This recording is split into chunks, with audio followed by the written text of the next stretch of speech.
Hola, buen día. Soy la doctora Leticia Ávila. Vamos a hablar de laringitis crónica. A manera de introducción tenemos que la laringe es un órgano único que se encuentra en la parte central del cuello. Tiene un componente cartilaginoso y tiene un componente muscular. Centrándonos en el componente cartilaginoso, tenemos que está compuesto de un cartílago tiroides, un cartílago cricoides, los cartílagos aritenoides, los corniculados y los cartílagos aritenoides nos permiten la movilidad del ligamento vocal que constituye parte de la cuerda vocal. Centrándonos también en la cuerda vocal, tenemos que se considera como un cordón de aspecto nacarado. El aspecto nacarado está dado a partir del ligamento tiroaritenoide inferior. La cuerda vocal tiene tres componentes. Tiene una membrana basal, tiene un componente de ligamento y tiene un componente muscular. La membrana basal está compuesta de un epitelio escamoso, el cual está adaptado a las vibraciones o forcejeo de las cuerdas vocales. La membrana basal está en continuidad con el ligamento y entre ellos hay un espacio que se llama espacio de Reinke, el cual es muy importante. Hoy en día consideramos al espacio de Reinke y la unión del ligamento vocal en su conjunto como parte de la lámina propia.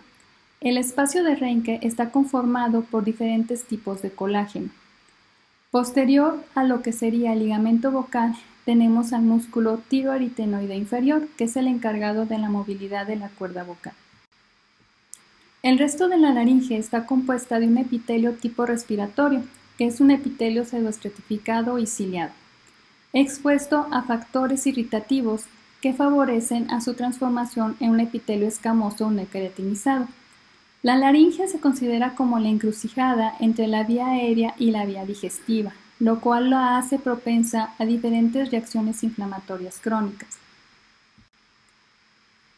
Entrando en tema, la definición de la laringitis crónica se establece como una inflamación persistente de la mucosa a partir de las 2 semanas de evolución. La afección principal se da en las cuerdas vocales, por lo cual su principal síntoma es la disfonía, pero en algunos casos puede estar ausente, y en este caso la faringodinia constituye el principal síntoma. Es más frecuente la laringitis crónica en los varones entre los 40 y los 70 años y tiene factores multifactoriales. Entonces tenemos que una transformación en el epitelio respiratorio en epitelio escamoso ocasiona un engrosamiento en la mucosa laringea y esto ocasiona una disminución en la distensibilidad cordal, lo que ocasiona una disminución en la frecuencia de vibración y ello nos da una voz más grave. Es lo que nos da la disfonía. Nosotros como otorrinos en la voz nos enfocamos en 3 aspectos: en la intensidad, que sería el volumen de la voz, el tono, ya sea si es agudo o grave, y en el timbre, y eso depende de diferentes armónicos que manejan las diferentes personas, ¿no? La disfonía, en el caso de laringitis crónica, nos da una voz encascada y ronca, con una intensidad disminuida y una fatigabilidad anormal. Otro síntoma que puede presentarse en la laringitis crónica es la tos irritativa, la disnea, y esta está asociada a la presencia de un edema de Reinke que se ve afectado el espacio que mencionaba y también a la presencia de lesiones exuberantes. Otros síntomas que pueden presentarse son los síntomas de reflujo faringolaringio, como puede ser la regurgitación, la sensación de cuerpo extraño, el garraspero y la resequedad laringea. Existe una entidad que se llama laringitis crónica inespecífica y como su nombre lo dice, no está determinada la causa que lo desencadena. Se presenta sobre todo en varones de 45 a 65 años y hay que tomarlo en cuenta. Si queremos dividir los factores desencadenantes de una laringitis crónica, los podemos establecer en factores irritativos, factores externos, infecciones u otros. En el caso de los factores irritativos, tenemos al tabaquismo, la cual se ha asociado a una laringitis crónica en el 90% de los casos, por los componentes químicos del mismo. Otro factor sería el alcohol, que se ha relacionado en sinergia con el tabaquismo en el aumento en la frecuencia de adquirir cáncer, incluso en un 7 veces más en este tipo de pacientes. Otro factor irritativo sería la radioterapia, la presencia de reflujo faringolaringio, una rinitis alérgica, asma, la exposición de vapores o polvos o humos. Factores externos podemos mencionar como el déficit de la vitamina A, y en el caso de las infecciones, la que más frecuente se asocia es el virus del papiloma humano en su serotipo 16. Infecciones de cercanía, como en el caso de una rinofaringitis o una rinosinusitis bacteriana, la presencia de infecciones dentales de repetición o una amigdalitis crónica. Otro tipo de infecciones asociadas sería la tuberculosis o la sarcoidosis.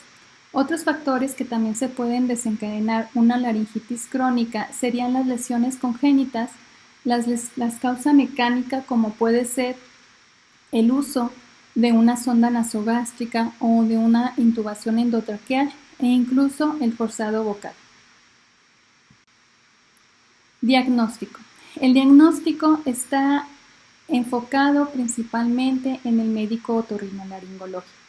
¿Por qué? Porque nosotros contamos con herramientas que nos permiten tener un diagnóstico y tratamiento más preciso, como es el caso de la nasoendoscopia laringea, la cual se constituye una fibra óptica que se introduce a través de la nasofaringe hasta llegar a la visualización de las cuerdas vocales. Hoy en día tenemos varias modalidades que nos permiten tener un diagnóstico más preciso y una imagen más certera, como sería la imagen de banda ancha o el videoestroboscopio, el cual nos permite tener una mejor imagen del borde de las cuerdas vocales y con ello detectar lesiones más pequeñas que pueden estar ocasionando una lesión en las cuerdas vocales. Como podemos tener aquí la imagen de la vibración de una cuerda vocal a través de un videoestroboscopio. Otra facilidad que nos permite tener la nasoendoscopía laringea es que tiene un canal de trabajo y a través del canal de trabajo nos permite realizar biopsias incluso en el consultorio. Otra variante de la nasoendoscopía sería una laringoscopía a través de un lente de laringoscopio rígido que también se puede usar a través de consultorio, pero no nos permite, por ejemplo, tener un canal de trabajo para la toma de biopsia.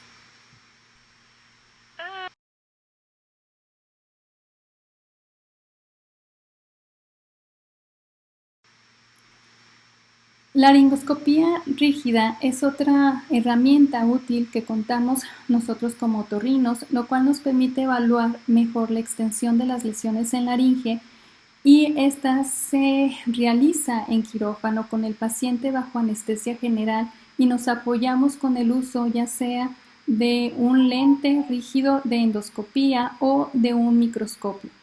Podemos incluso a través de esta técnica apoyarnos de otras técnicas para tener una imagen más precisa, como en el caso de la técnica de fluorescencia, que se utilizan diferentes tinciones para poder tener una imagen más certera de la forma en la que llega la irrigación a esa lesión, disminuir el riesgo de sangrado y tener una mejor calidad en la biopsia. En cuanto al diagnóstico, en base a la laringoscopía, cuando nosotros tenemos el apoyo del nasoendoscopio, dividimos el diagnóstico en base a la imagen que nosotros observamos. Entonces, si nosotros a través de la nasoendoscopía obtenemos imagen de una lesión eritematosa, la podemos dividir en lesiones planas y lesiones en relieve. Las lesiones planas nos pueden dar una imagen congestiva o hiperémica. Aquí la literatura la refiere como una laringitis catarral, pero no en el sentido de que esté relacionado con un cuadro gripal, sino más bien en esa imagen hiperémica o con mayor vascularización. Pueden hacer dentro de las lesiones eritematosas en relieve una corditis simple o en islotes y una úlcera posterior de Chevalier de Jackson que se puede presentar en un reflujo gastroesofágico. Las lesiones blanquecinas que podemos observar en una nasoendoscopía pueden ser a la vez divididas en planas o con relieves. Planas en el caso de una leucoplasia, con relieve en relación con lesiones de paquidermia, por ejemplo. Cabe destacar que sobre todo las lesiones blanquecinas son las que tienen mayor importancia porque pueden ser propensas en mayor frecuencia a desarrollar una lesión cancerígena. También pueden llegar a una lesión eritematosa, desarrollar a futura una displasia. Cuando tenemos una imagen de edema translúcido en las cuerdas vocales, generalmente está asociada a un edema de Reinke, y esto con relación al uso del tabaco, y nos da una imagen congestiva translúcida. Pero también ese edema translúcido puede estar asociado en las pacientes en los cuales se ha utilizado radioterapia. Cuando en la laringoscopía observamos una lesión de aspecto costroso, nos puede hacer pensar en infecciones atípicas, como puede ser el caso de la sífilis o la tuberculosis, o enfermedades sistémicas como en el caso de la enfermedad de Wegener. Para el diagnóstico también nos podemos apoyar en una tomografía de nariz y de senos paranasales, sobre todo en los pacientes que sospechamos de que la causa de esa laringitis crónica sea asociada a un proceso irritativo por una rinosinusitis bacteriana. Una evaluación dental también la podemos tomar en cuenta en el caso de que el paciente también presente infecciones dentales de repetición, y eso también puede estar ocasionando laringitis crónica. Incluso podemos apoyarnos de un panel de alergia cuando el paciente presenta rinitis alérgica. Presentaciones clínicas. Me voy a centrar un poco más en lo que es el reflujo faringolaringio, ya que considero mínimo en mi práctica privada la causa más frecuente de laringitis crónica después de lo que es el uso del tabaco. En el caso del reflujo faringolaringio, tenemos que esto se presenta sobre todo una laringitis posterior, que que se presenta una irritación en la parte posterior de la laringe, y nosotros observamos un eritema a nivel de los aritenoides y un eritema a nivel del tercio posterior de las cuerdas vocales. El paciente puede presentar garraspeo y tos crónica, y esta tos crónica está asociada a un reflejo irritativo, sobre todo en el tercio proximal del esófago, y está asociado a un reflejo vagal, lo que ocasiona la presencia de esa tos. También se puede presentar pirosis, y en ocasiones pueden estar presentes esa sensación de pirosis, de agrura o acidez. En ese caso, nosotros como otorrinos lo mencionamos como un reflujo silencioso, y eso está asociado a laringitis de repetición. Puede presentarse también lesiones de edema, ulceración o granuloma. Dentro de la fisiopatología del reflujo gastroesofágico, tenemos aquí este esquema en el que un reflujo gastroesofágico ocasiona una acidez, y esta acidez, si llega a ser muy importante, ocasiona una inflamación que puede llegar incluso a presentarse desde nasofaringe, ocasionando tos y con ello una rinofaringitis o enfermedades laringotraqueales. Esto ocasiona una hipertensión abdominal, esa tos crónica, lo cual conlleva a continuar con este círculo vicioso de presencia de reflujo faringolaringio. El tratamiento de reflujo faringolaringio va encaminado en gran parte a medidas higiénico-dietéticas. También está apoyado con inhibidores de bomba de protones. Y este inhibidor de bomba de protones, los esquemas que se han manejado pueden ser muy variados y deben de ser individualizados en cada paciente. Este inhibidor de bomba de protones puede estar apoyado incluso con algún procinético o con algún alginato. En el caso del tratamiento de reflujo laringofaringio, debemos de confirmar nuestra sospecha, ya sea a base de una pH-metría o una manometría. En el caso de persistencia de este reflujo laringofaringio, debemos de descartar la presencia de una Helicobacter pylori, y con ello el apoyo a través de una panendoscopía. Esta es una hojita que quise poner a manera de muestra de lo que yo uso en mi consulta privada con apoyo de mis pacientes, de algunas recomendaciones o cuidados higiénico-dietéticos que deben de tener para disminuir la presencia de signos y síntomas del reflujo faringolaringio. Es muy importante considerar que se debe tener una vigilancia estrecha del paciente y una comunicación muy clara entre médico y paciente. En el caso de otra presentación de laringitis crónica, tenemos una laringitis por forzado vocal, y estas son de origen funcional. Esto se debe a una hipercinesia o una hipocinesia en el movimiento de las cuerdas vocales, pero también pueden estar asociadas a un trastorno neuromuscular, y con ello nos puede dar la presencia de diferentes lesiones, como pueden ser nódulos, úlceras de contacto, granuloma o incluso una simple hiperemia. De las lesiones más frecuentes asociadas por un forzado de voz, tenemos el pólipo, el granuloma y el nódulo. En el caso de los pólipos, la característica es que son unilaterales y se presentan en el tercio anterior de la cuerda vocal. La mayoría de los casos su tratamiento es quirúrgico. En el caso de los granulomas, que también son unilaterales, la diferencia está en que se localizan en el tercio posterior de las cuerdas vocales y generalmente también se pueden estar asociadas a un traumatismo en la cuerda vocal, como puede suceder en el caso de una intubación endotraqueal. Los nódulos, su presentación es bilateral y se localizan en la unión entre el tercio anterior y el tercio medio de la cuerda vocal. Y estos son más nobles en el sentido de que la mayoría de las ocasiones mejoran o desaparecen las lesiones con el apoyo de terapia de pozo y con ello se puede evitar un tratamiento quirúrgico.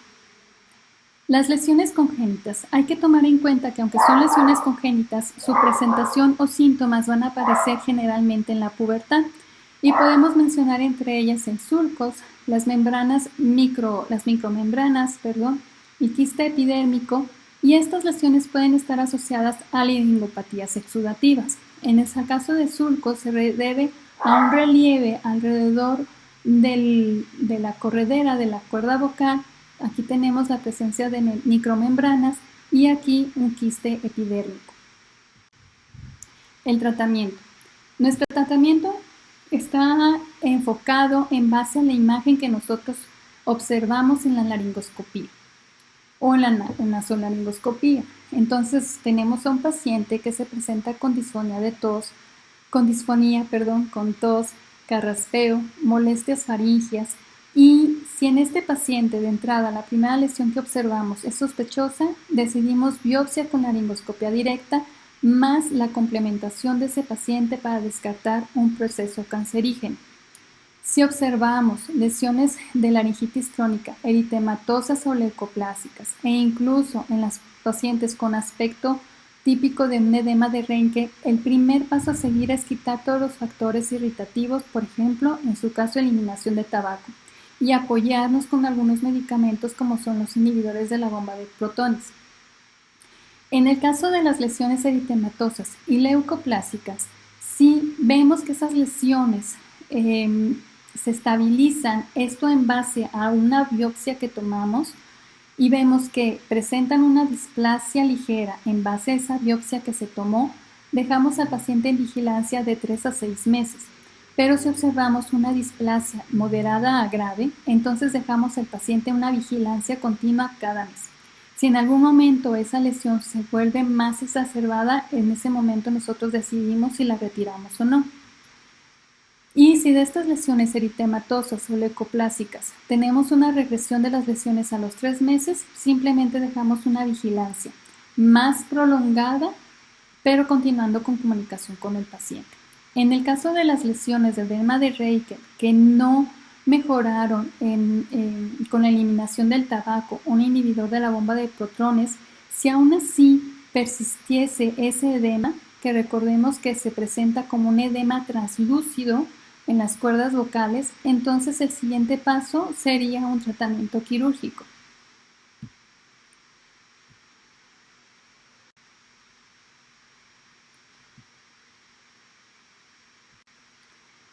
El tratamiento primordialmente tiene que ser médico, y ese tratamiento médico fundamentalmente tiene que ser a través del médico otorrino. Ese tratamiento tiene que estar claro que es preventivo y curativo. Preventivo porque al momento de quitar todos los factores irritativos de esa cuerda vocal, llámese reflujo gastroesofágico, una rinosinusitis bacteriana de repetición o un forceo de la cuerda vocal, a la larga va a tener un efecto curativo y va a evitar que se desarrollen los diferentes tipos de lesiones que mencionamos. El tratamiento tiene que tener una visión global, porque se tiene que ver todos los factores que puedan estar influyendo en el paciente. Y debemos de tomar en cuenta que es muy importante apoyarnos con ciertos especialistas, como en el caso del médico foniatra. Y siempre se tiene que tener una vigilancia estrecha y una comunicación adecuada con el paciente. Muy bien, por mi parte sería todo. Espero que haya sido de su agrado la plática. Estoy al pendiente de cualquier duda o comentario.